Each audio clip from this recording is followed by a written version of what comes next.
Salut à tous et toutes et tous, c'est Ulrich. Le petit voilier océanique de la première phase du projet Godessark, petit voilier océanique GA Mesonix ou Godessark Mesonix, continue à prendre forme, du moins sa maquette.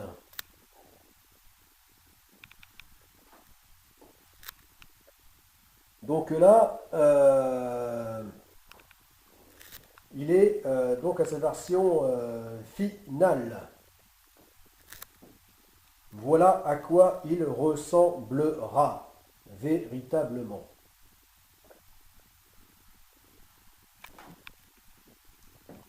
Donc, sa version finale, donc de longueur de coque de 10 mètres, ni plus ni moins. Et sa longueur hors tout sera de 12 mètres.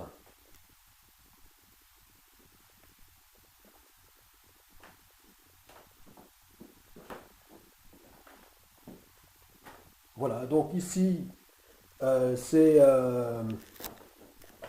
le prolongement de l'arrière de la coque, voilà, que j'ai coupé. Parce que je comptais, longtemps euh, comptais porter sa longueur à 10 mètres 50, quasiment le maximum autorisé par l'architecte. Euh, donc, puisque sa longueur maximum pouvait être portée avec avec la jupe longue à 10 mètres 55. Voilà. Euh, mais donc je l'arrête à 10 mètres tout court. Voilà. Longueur donc minimum qu'autorise ces plans donc est de 9,80 et maximum 10 mètres 55. Voilà. Donc là, je n'en dis pas plus sur les raisons de ce choix. Mais pour un peu plus d'explications, eh bien, vous pourrez voir sur la 7e chaîne du projet Godessark. Donc la 7e chaîne, projet Godessark, phase 1.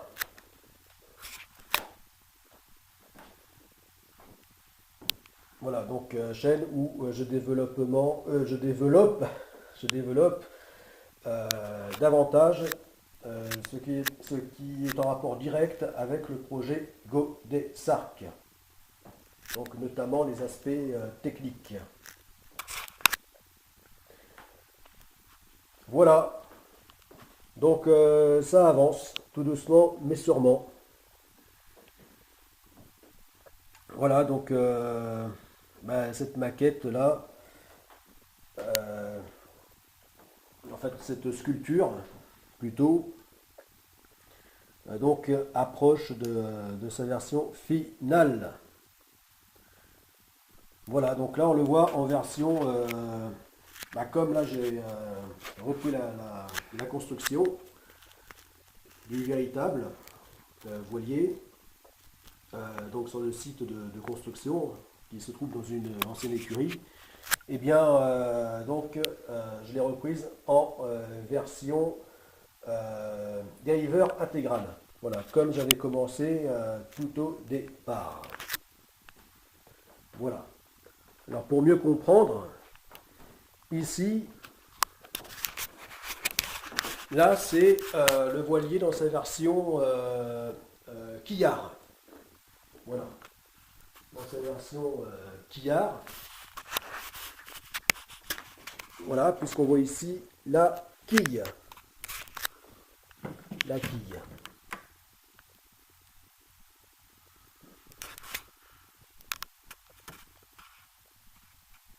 Voilà.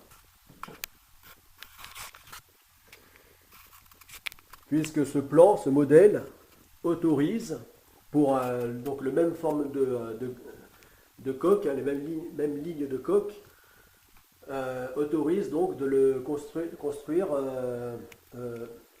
tant dans sa version quillard que dériveur intégral.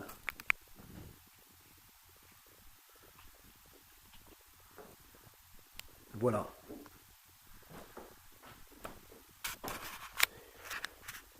Donc là, ici, c'était la première maquette donc que j'avais réalisée au moment où, au tout début de la construction du voilier, il y a déjà pas mal d'années. Et là, c'est la deuxième donc, que je suis en train de finir. Voilà, donc là, c'est exactement le même voilier. Sauf que là, on le voit dans sa version quillard. Et ici, dans sa version dériveur intégral.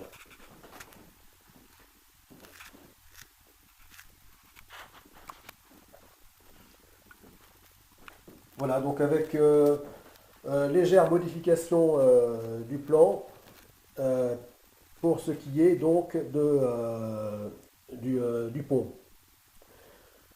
Donc de la partie avant du roof qui est prolongée ici et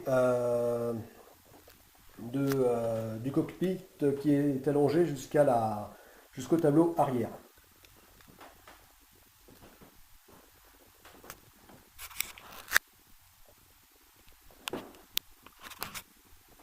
Voilà. Ce qui forme un vaste cockpit, mais c'est justement le but recherché.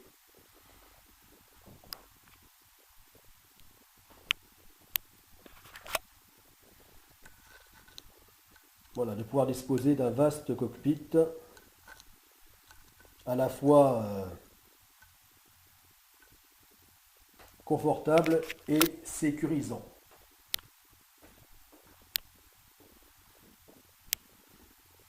Voilà, donc la modification se trouve aussi au niveau du gréement, qui, bien que restant le même, eh bien, ne sera pas pourvu d'un mât classique, c'est-à-dire d'un monomât, d'un mât tenu par un barre de flèche et haubanage, mais d'un mât bipode. Voilà, d'un mât bipode. Aussi, donc les raisons pour lesquelles j'opte pour ce choix seront précisées, enfin sont précisées sur notre chaîne du projet Godessarc. Projet Godessarc phase 1. Voilà, donc avec ici la baume. Voilà.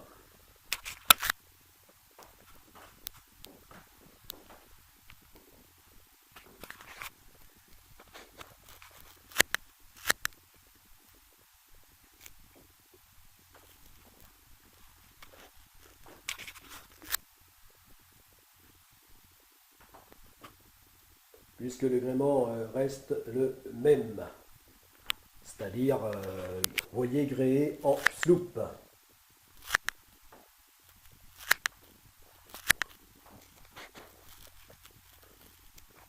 Ou peut-être également aussi en cotre, ceci reste à voir.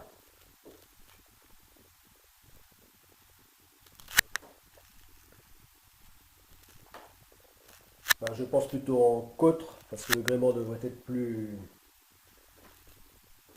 sûr, avec donc un phoque. Mais bon, ceci reste à préciser. Voilà. Mais donc voilà. bien que le gréement restera le même type de gréement, eh bien, ce qui fera toute la différence, c'est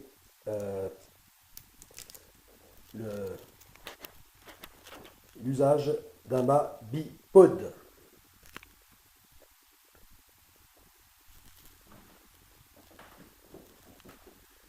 Voilà. Alors ici, en dessous, on voit le fond du voilier. Voilà, avec ici l'aileron. Puisque là, il est dans sa version dériveur intégral. Donc aileron qui ne s'y trouve pas lorsqu'il est en version quillard. Et ici c'est on voit l'ouverture, la fente donc du puits de dérive. Voilà, donc la fente par où sort la dérive. Voilà. Là.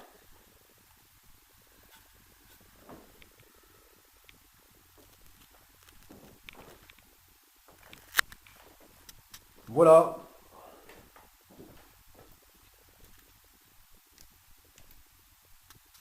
Donc,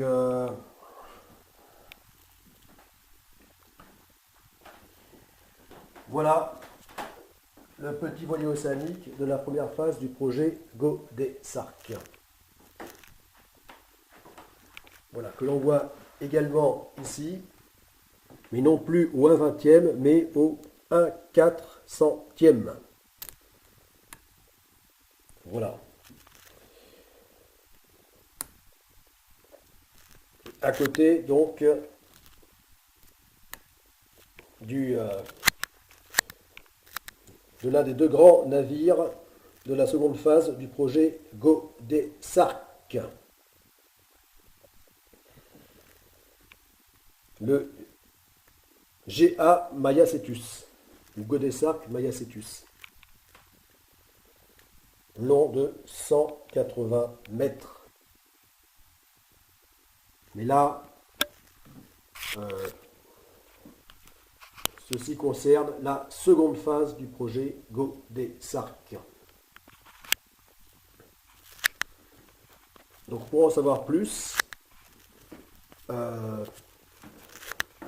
concernant cette seconde phase du projet Godesarc, eh bien,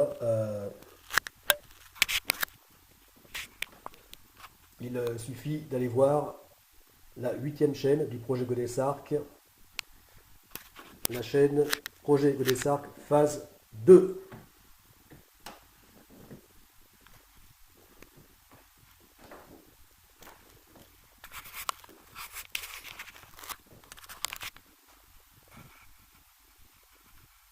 Voilà, donc là, on arrive enfin à se faire une meilleure idée de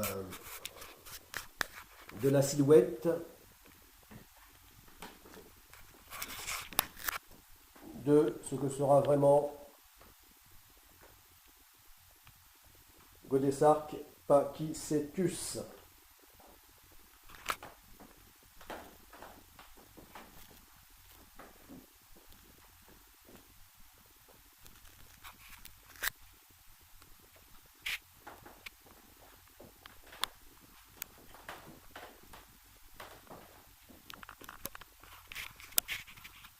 À plus, les amis du projet Godesarc.